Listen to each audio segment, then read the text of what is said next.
morning, world. Good morning, Kwara. Good morning, Ilorin. It's a beautiful, beautiful Monday morning here in Ilorin City, and it's 10th of Ramadan, 10th of March. How was the weekend, Misty? It was fine, and hope they have a lovely weekend also. Yeah, I did. Alhamdulillah. Alhamdulillah. At least, yeah. We are managing. So, yeah. Welcome to this morning's episode of Newspaper Review on Emirates Radio. I remain yours, Latifah Ibrahim-Arowona. And the newspaper we have this morning with us are the Punch newspaper, the Tribune newspaper, Royal Online newspaper, Daily Trust, Daily Post, Vanguard newspaper, and Leadership newspaper. Okay, yeah. So, stay with us this morning as we take you through the dailies on Emirates Radio.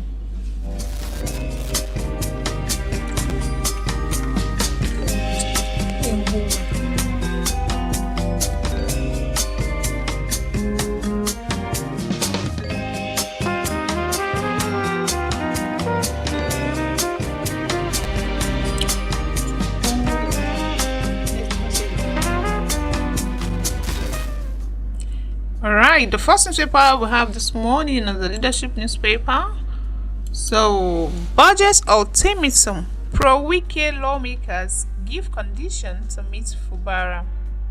The Martin Amewule-led Rivers State House of Assembly on Sunday asked Governor Siminalayi Fubara to channel his invitation to the members properly and not through social media.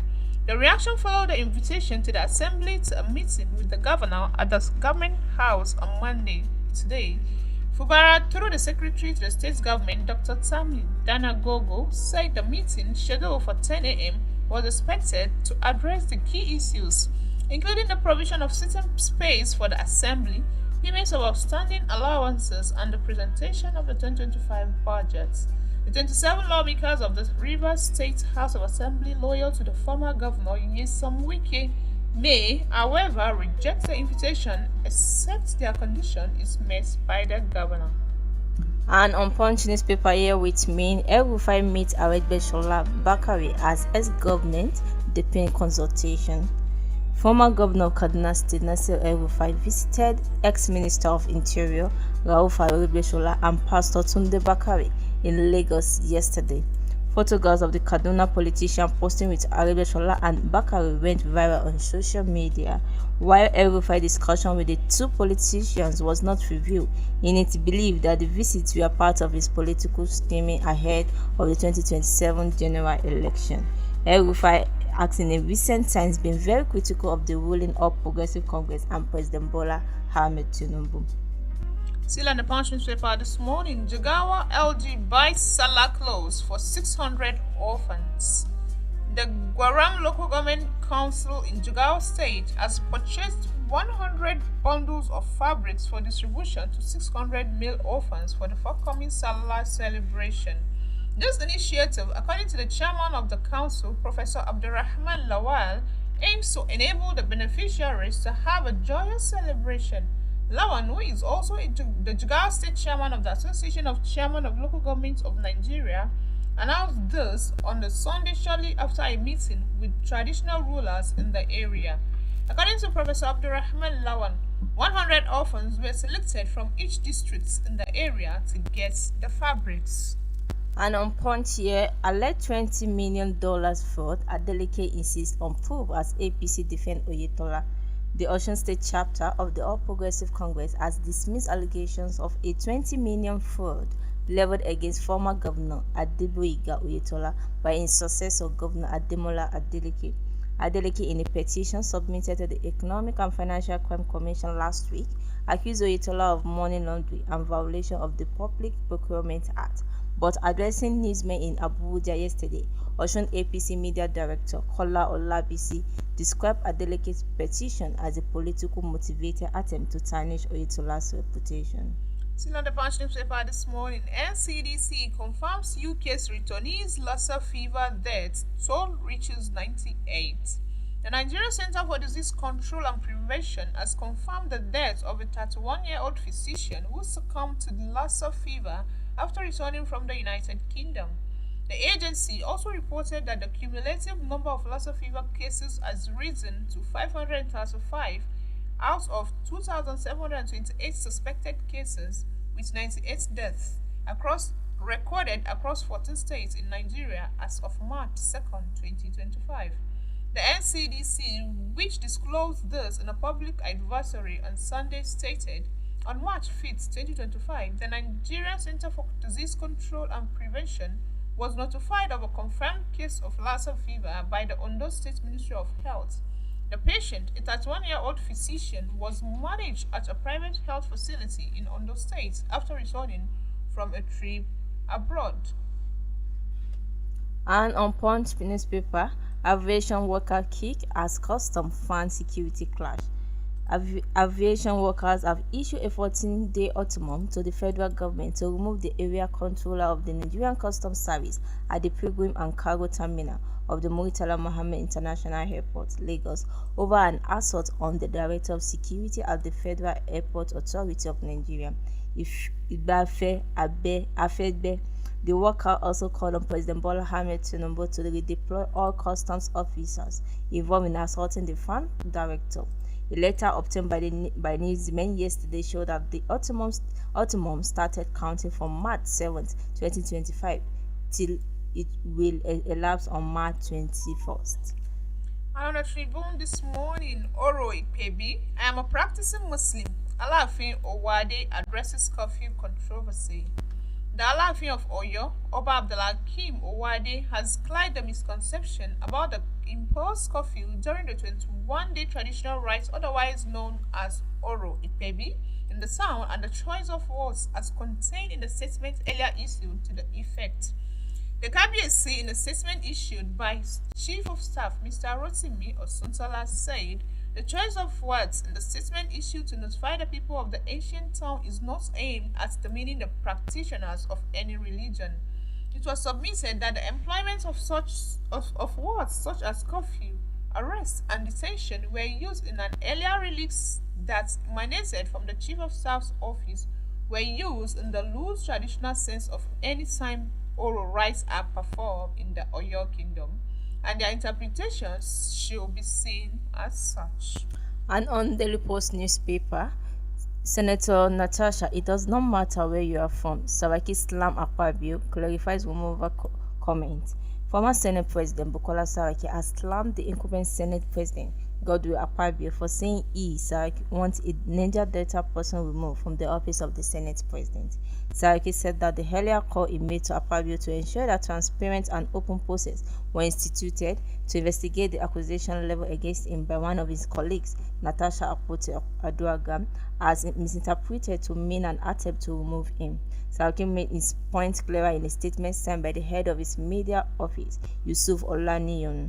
The former National Assembly leader urged the incumbent Senate President to read his press statement dated March 1, 2025 very well to understand that there was nowhere he suggested the resignation of the Senate President. Still on the Daily Post newspaper this morning, day or day, Rivers lawmakers turned down Fubara's invitation, give only condition. The political crisis rocking Rivers State may not be ending soon, as some members of the state's House of Assembly have turned down an invitation by the state governor, Similayo Fubara. Newsmen recall that Fubara, in a letter signed by the secretary to the state government, Tami Danagogo, invited the lawmakers to a meeting at the government house, Port Harcourt, on Monday. The governor's invitation followed the ruling of the Supreme Court that reinstated the 27 lawmakers led by the Speaker, Honorable Martin Chike Amawule. The 27 lawmakers loyal to the Minister of the Federal Capital Territory, FCT, Nyesom Wike, had, upon the resumption of plenary after the Apex Court ruling, issued a 48-hour ultimatum to the governor to represent the 2025 budgets. And on Daily Post, tension build up in Oyo over imposition of 23-day curfew. Tension in building up in Oyo ahead of the 23-day curfew announced by Rotimi Osuntola, the Chief of Staff to the newly appointed Alaafin of Oyo, Oba Hakeem Abimbola Owoade. Newsmen recall that he announced that the commencement of Oro Ipebi as part of the activities before the formal accession of the traditional ruler.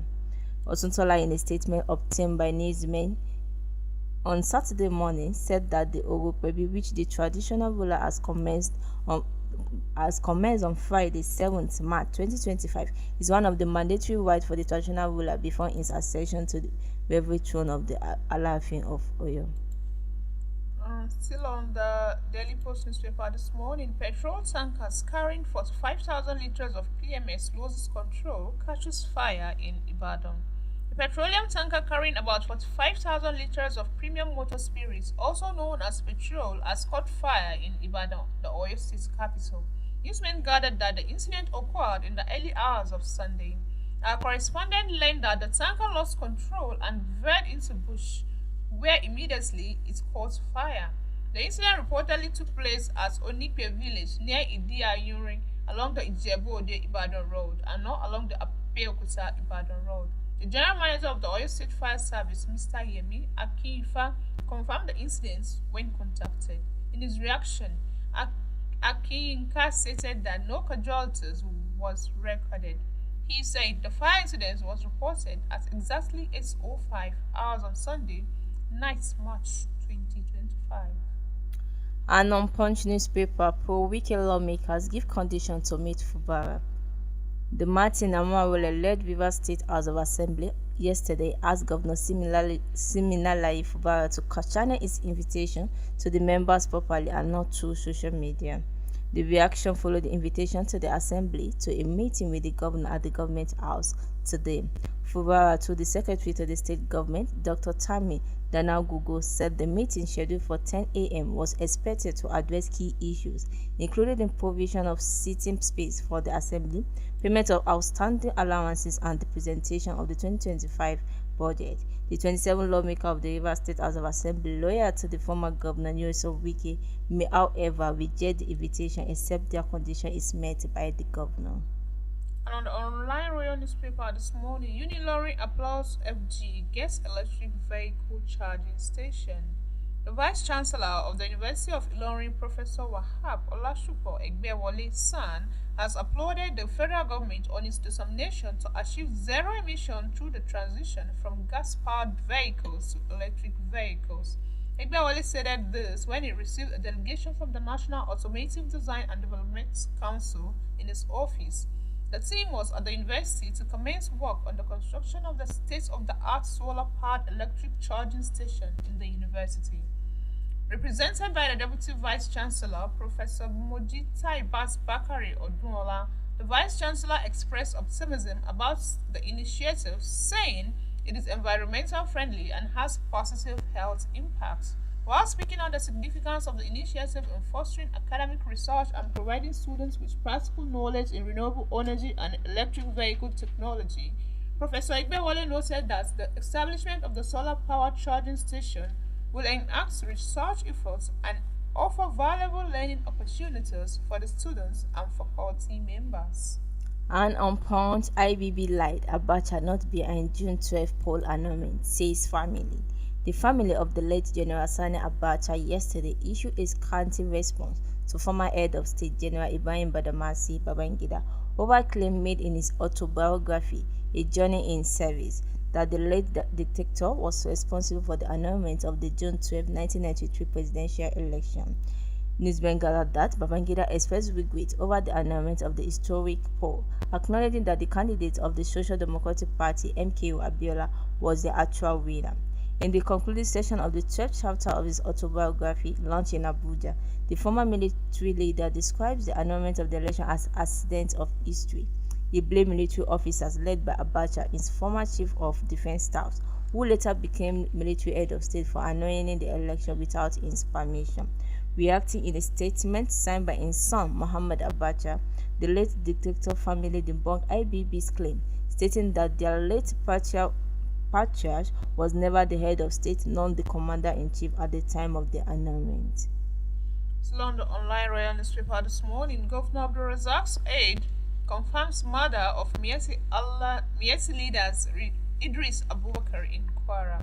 Muhammad Abdullahi, the Special Assistant to the Kwara State on Intercommunity Relations, Fulani, has confirmed the killing of the Miyetti Allah Cattle Breeders Association of Nigeria, MAGBAN, in the state.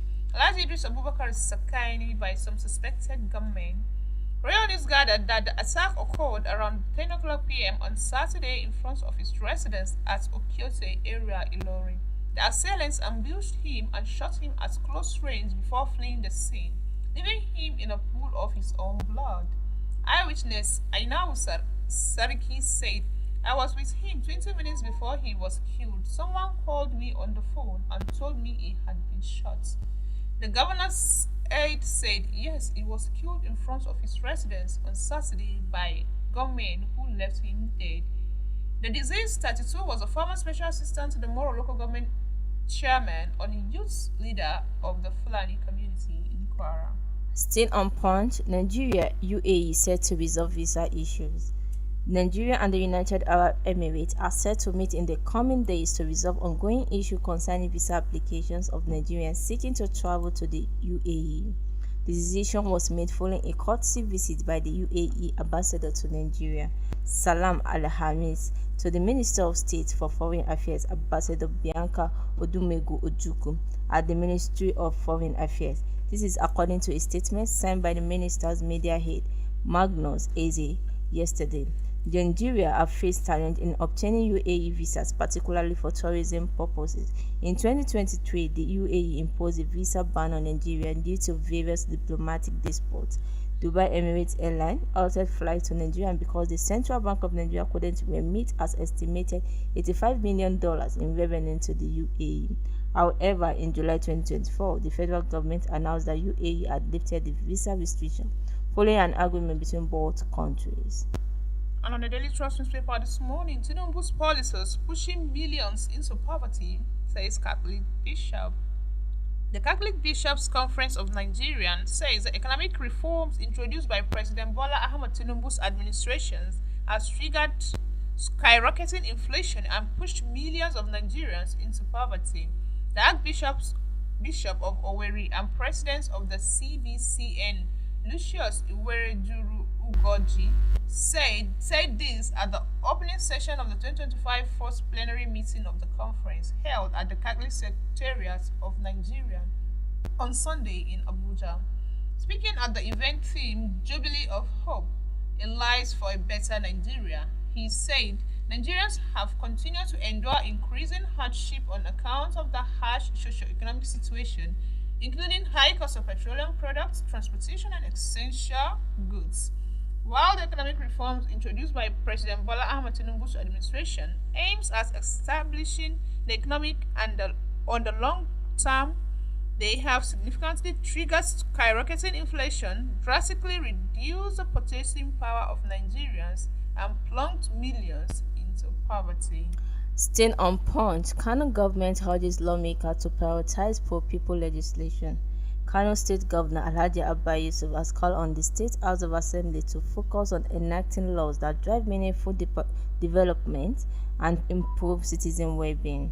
According to a statement yesterday by his spokesman, Sanusi Bature, the governor made the call on Saturday during a special breakfast meeting with members of both the state and national assemblies from the state. Governor Yusuf underscored the need for synergy between the executive and legislative branches to promote good governance, social welfare, and economic growth. He emphasized that purposefully legislation is key to addressing challenges in infrastructure, education, healthcare, and security, urging lawmakers to align their legislative agenda with his administration vision for a prosperous Kano. Still on Daily Trust newspaper this morning, Tinubu seeks cost reduction as MPC proposes 942 billion naira for census. President Bola Ahmed Tinubu has rejected the proposed 942 billion naira budget for the upcoming National Housing and Population Census by the National Population Commission (MPC). It will be recalled that the MPC had last Monday visited the president to present its preparedness for the belated census. According to a report by The Punch, President Tinubu stressed the need to cut costs and suggested deploying National Youth Service Corps (NYC) members to reduce personnel expenses. He announced plans to set up a committee to review the budget and align it with the country's financial situation. The Punch report said a source revealed that while the president supports the census, he believed the budget is excessive. He wants the census to happen, but at a lower price, the official stated. Tinubu emphasized the importance of an accurate population count for national planning, including employment, agriculture, and economic policies. He also stressed the need for biometric data capturing and a well-structured financial strategy before seeking external funding. And on Daily Post, maternal death in northern Nigeria remain critical high, says WHO. The World Health Organization WHO has raised concern over the high rate of maternal death in Africa, with Nigeria among the most affected countries. According to a newly released study, implications such as hemorrhage, severe bleeding, and hypertensive disorder, including preeclampsia, remain the leading causes of maternal death across the continent. The report published in the Lancet Global Health revealed that in 2020 alone, an estimated 287,000 women worldwide died from pregnancy-related complications, with sub-Saharan Africa accounting for a significant portion of this death. Nigeria, which has one of the highest maternal mortality rates globally, continues to face challenges in providing adequate health care for pregnant women, particularly in rural and undeserved communities. And on the Vanguard newspaper this morning, Miesi Allah seeks probe into chairman's killing in Kwara. The Miesi Allah Cattle Breeders Association of Nigeria, MAGBAN, has urged security agencies to investigate the killing of Kwara chapter chairman of the association, Idrisu Abubakar. The national president of MAGBAN, Alhaji Baba Ngezarma, made the call in a statement issued by Malam Bello Gotomo, national secretary of the association, on Sunday in Abuja. The news agency of Nigeria reports that the police command in Kwara has confirmed the killing of Abubakar, chairman of Magban Kwara chapter. Confirmation is contained in a statement by the command spokesperson, SP Tom Ejire Adeyemi, on Sunday in Ilorin. Abubakar was reportedly shot dead by unidentified gunmen at about 10 p.m. on Saturday in front of his house at Okiosi, Ilorin East local government area. According to Ejire Adeyemi, police detectives swiftly responded and recovered 5 expanded 7.662 mm shells from the scene. She added that his remains had been deposited at the University of Lawrence Teaching Hospital mortuary.